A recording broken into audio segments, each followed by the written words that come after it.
Buenas tardes, buenas noches o buenos días, dependiendo del momento en el que vea nuestro video, profesor Germán. Eh, el día de hoy nos evoca la presentación de la película Babel desde el eje cultural. Las integrantes del grupo somos Adriana Sofía Rodríguez, María Camila Rodríguez y quien le habla Paula Alejandra Ochoa. A continuación le doy espacio a nuestra compañera Adriana Sofía para que proceda con el primer punto.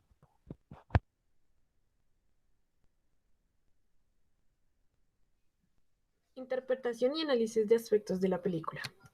La película. Una- un percance conecta cuatro conjuntos de individuos en tres continentes diversos. Dos jóvenes marroquíes, una pareja de Estados Unidos, un, una adolescente japonesa sorda y su papá, y a una niñera mexicana que se lleva a los niños a su cargo más allá de las fronteras sin el permiso de sus padres. Los hermanos marroquíes son Mohamed y Youssef. La pareja son Richard y Susan. La chica japonesa son Chieko y la niñera y sus sobrinos son Amelia y Santiago.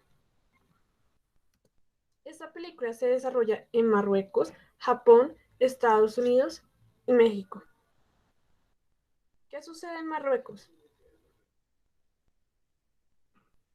En Marruecos, los dos hermanos están probando el rifle, pero creen que este rifle no puede ir más allá de 3 kilómetros, perdón, por lo cual buscan fines más lejanos, como un transporte que iba por la carretera.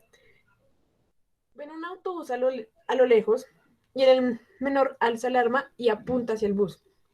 En ese momento ellos creen que no le han dado al bus, pero el bus se detiene. Es donde conectamos con Richard y Susan, la pareja estadounidense, donde Susan está grave por el tiro y empieza un sangrado muy fuerte que su marido Richard trata de detener desesperadamente. Richard y Susan estaban en un viaje para renovar sus votos de pareja en ese momento. En ese momento, Richard intenta pedir ayuda con un bus turista que va pasando, pero no logra ya que este señor no le entiende supuestamente el idioma que está hablando. Después volamos hacia Japón. En ese instante comienzan a ver noticias por todo el mundo de cómo el niño buscan al niño y a su padre por haber disparado a esta persona. En ese momento vemos cómo es la vida de Yeko en ese momento se ve cómo es la vida de Yeko junto con su padre.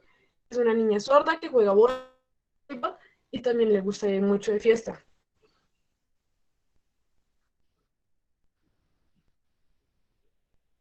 El arma, en este caso, porque lo conectan con Japón y Tokio, porque el arma se rastrea hacia este lugar. De allí la historia da un giro cultural debido a que las diferencias de Marruecos en Japón requieren a la perfección la vida diaria de sus pobladores actualmente.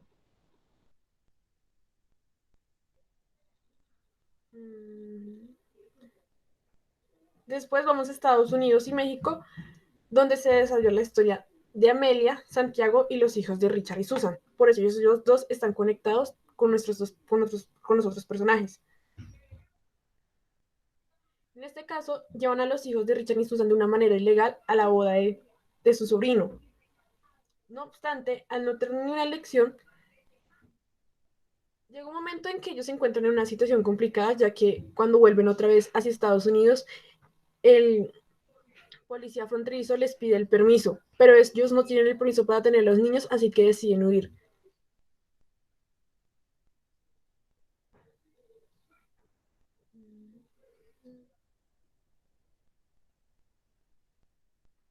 En ese momento los niños se pierden, ella los deja como en un lugar en el desierto, pero los niños se pierden, se le desaparecen de la vista. Ella intenta buscarlos, pero después no los encuentra. Al final los encuentra es la guardia fronteriza, pero el papá de estos niños se entera, pero no levanta ningún cargo en contra de Amelia. Bueno, en pocas palabras, la película, el mensaje que quiere dar es que aunque haya una aldea universal que entregue de cierta forma a las civilizaciones de los múltiples territorios, parece existir colaboraciones sociales que demuestran que la sociedad mundial no ha logrado implantar una conversación real y persistente entre los múltiples pueblos de la Tierra, dado a comprender que la cinta llamada Babel al igual que la historia bíblica, las comunidades aún se hallan separadas e incomunicadas por sus idiomas culturales. A continuación, les voy a dejar con mi compañera Camila. Bueno, yo voy a hablar sobre el análisis de la película desde diferentes teóricos de la psicología social. Para comenzar, quería mencionar que en la película podemos ver claramente el estudio de la psicología social. En ella podemos ver varios ambientes, ya que además de haber personas de diferentes lugares del mundo, están relacionadas entre sí. Entonces, hace que esta diferencia de culturas y ambientes genere que cada individuo tenga diferentes pensamientos, emociones y acciones, ya sea por la crianza que tienen o el entorno en el que se desenvuelve. Estos distintos ambientes de la película hacen que las personas actúen de cierta manera y se da por el entorno en el que está este individuo, ya sea social, económico, personal o político. Entonces, por esta razón es que podemos ver el estudio de la psicología social, ya que es el comportamiento que tomamos frente a las personas eh, o lugares en los que nos encontremos. Ahora diré algunos de los aspectos que se encuentran en esta película y están reflejados en la psicología social. Para comenzar, sería con las teorías motivacionales. Esta busca incrementar la necesidad y el motivo por medio de impulsos que pueden llegar a ser impulsos poderosos como la sexualidad y la agresión.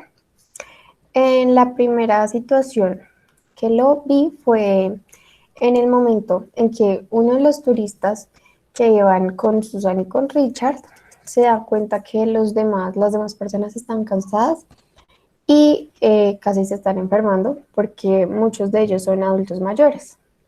Entonces esta persona va con Richard a decirle que ya no pueden esperarlo más, que deben irse, que lo siente mucho, pero pues que hay muchas personas mayores que se están enfermando.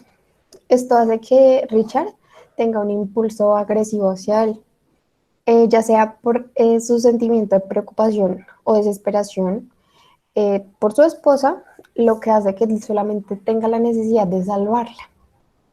En otro, podemos verlo, se da en el momento en que el sobrino de Amelia, Santiago, se siente presionado por los policías de la frontera, porque pues le empiezan a hacer preguntas, una de ellas es que si había tomado, él niega esto, pero pues obviamente es mentira porque estaban en la boda.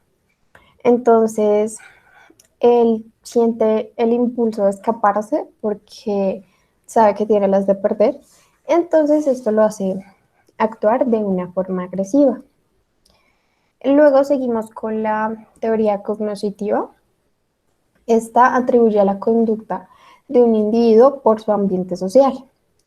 Esta, quiero decir que la encontré en o sea, siempre la encontré en una parte con todos los personajes. Entonces, para comenzar, lo haré con los hermanos marroquíes. Ellos actúan de manera diferente frente al delito que cometieron. El menor opta por decir mentiras y luego eh, actúa agresivo y quiere dispararle hacia los otros policías que los están buscando.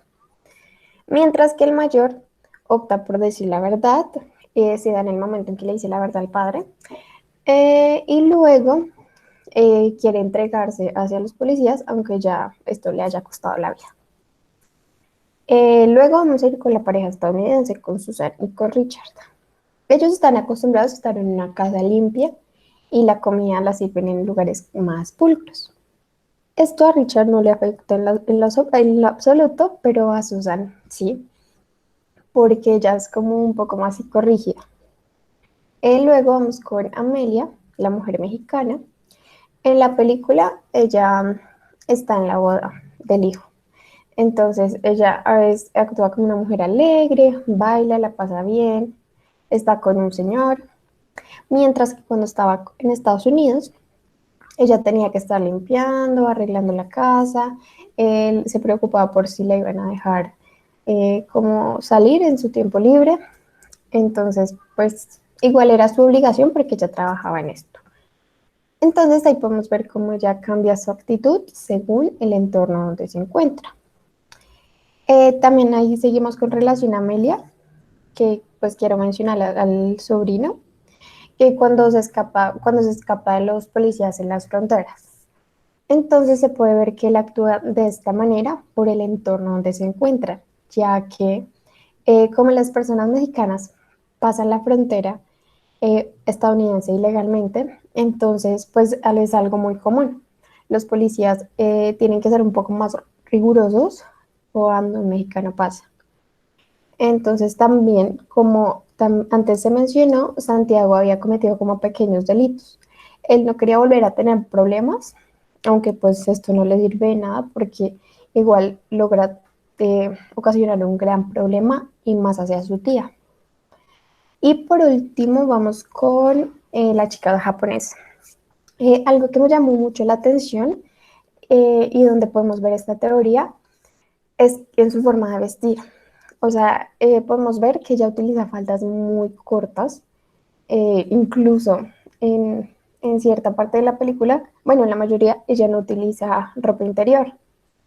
Entonces, es algo, o sea, que ella no hace sentirse incómoda, ella lo puede hacer por el lugar donde está, porque, digamos, supongo que allá en Japón no hay tanto morbo como lo hay en otros países, por ejemplo, acá en Colombia, pues una mujer no podría hacer eso. Aparte, se sentiría demasiado atacada y pues no me imagino cómo sería verte.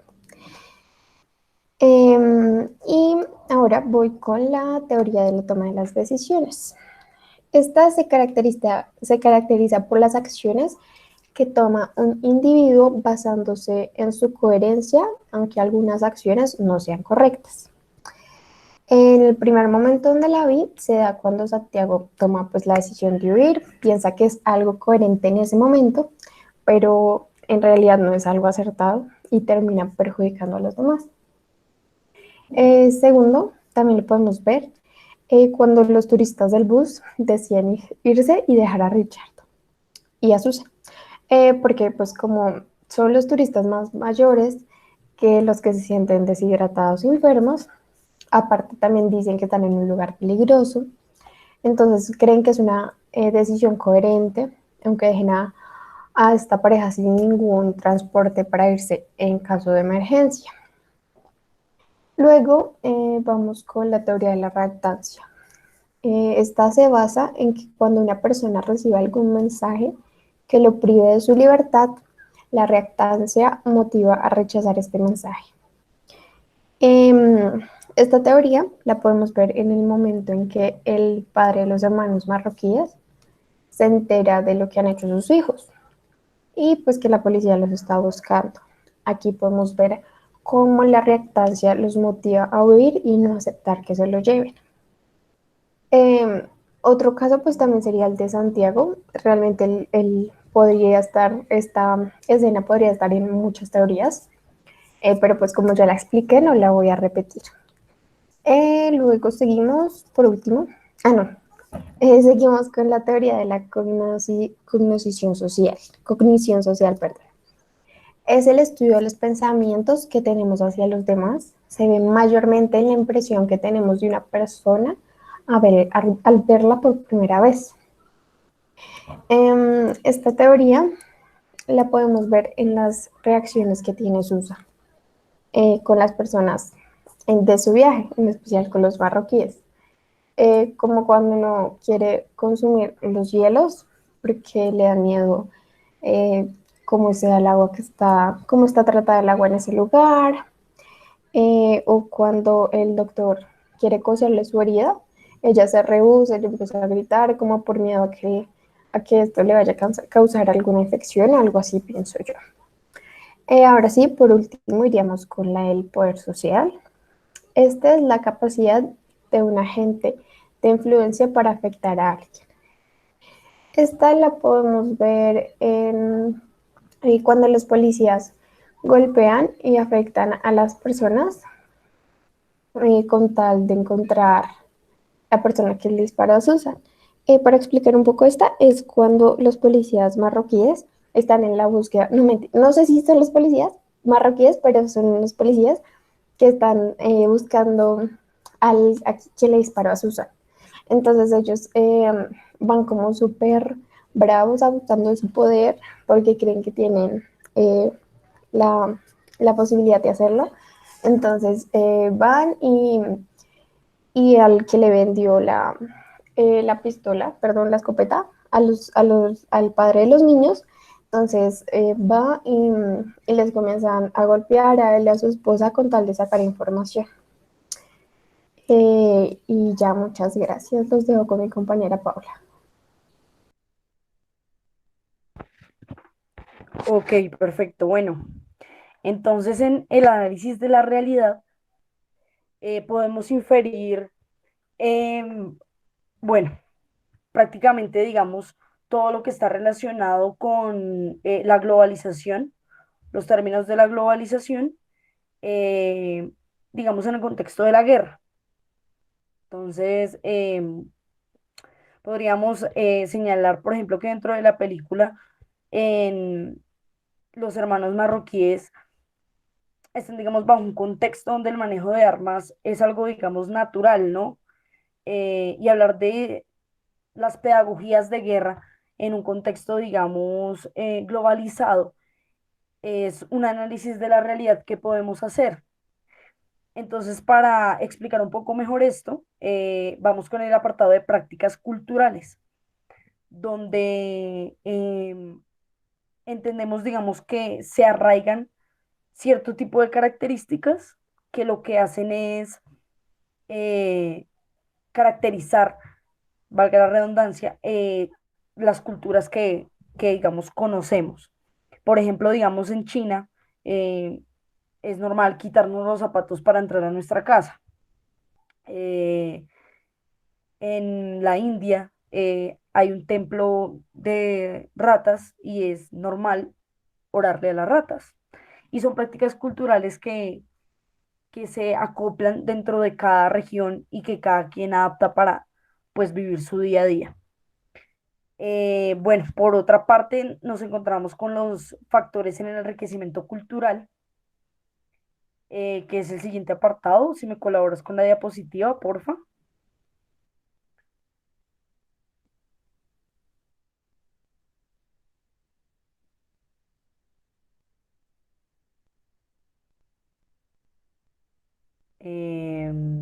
Bueno, entonces en los factores de enriquecimiento cultural podemos hablar de la gastronomía, por ejemplo. Eh, lo sinteticé allí porque me parece que la comida convoca, ¿no? Entonces, creo que el enriquecimiento cultural parte también de ese tipo de dinámicas. Entonces, supongamos en Estados Unidos hay muchos restaurantes colombianos. Aquí en Colombia también hay restaurantes americanos. Y podemos, digamos que a través del intercambio de la gastronomía, también enriquecernos de manera cultural. Puede otro ejemplo de estos factores de enriquecimiento cultural ser la religión. En Colombia tenemos Hare Krishnas, judíos, mm, católicos, en fin. Esta es también una manera de enriquecernos de manera cultural a partir de las ideologías que cada uno de nosotros posee. Y es supremamente importante comprender cómo también eh, el intercambio de estos enriquecimientos favorecen a la y multiculturalidad a nivel global. Por último, tenemos los aspectos predominantes de la cultura en el comportamiento. Este apartado básicamente lo que nos intenta explicar es que para que yo me comporte de una u otra manera tiene que haber un antecedente cultural que ha modificado mi manera de comportarme ante cierto tipo de problemáticas. Podríamos decir, supongamos, los Emiratos Árabes, es normal, digamos, esta cultura machista. La mayoría de hombres se comportan de una manera arraigados a su cultura. Entonces el hombre es el que manda, el hombre es el que dirige el hogar, etcétera, etcétera. Y la mujer, por naturaleza cultural, digámoslo así, está también acostumbrada a ser sumisa y a dejarse pues guiar por las voluntades de su esposo. Digamos que en otro tipo de culturas, como por ejemplo aquí en Colombia, eh, a veces estamos acostumbrados a ser muy amables, ¿no? En la mayoría de casos, porque culturalmente los colombianos somos muy amables. Entonces, eh, es totalmente normal que dentro del comportamiento del ser humano en su vida cotidiana prevalezcan las corrientes culturales, puesto que nos estamos desenvolviendo dentro de un espacio, un escenario que nos permite interactuar diariamente con costumbres culturales, costumbres familiares, entre otros, que nos hacen adaptar un comportamiento ante cierto tipo de situaciones, también por el contexto bajo el que estamos viviendo, ¿no? Así que bueno, prácticamente esta sería toda la exposición, profesor Germán. Esperamos que haya sido de su agrado y muchísimas gracias por su atención. Espero que esté muy bien. Muchas gracias, profe. Muchas gracias, profe.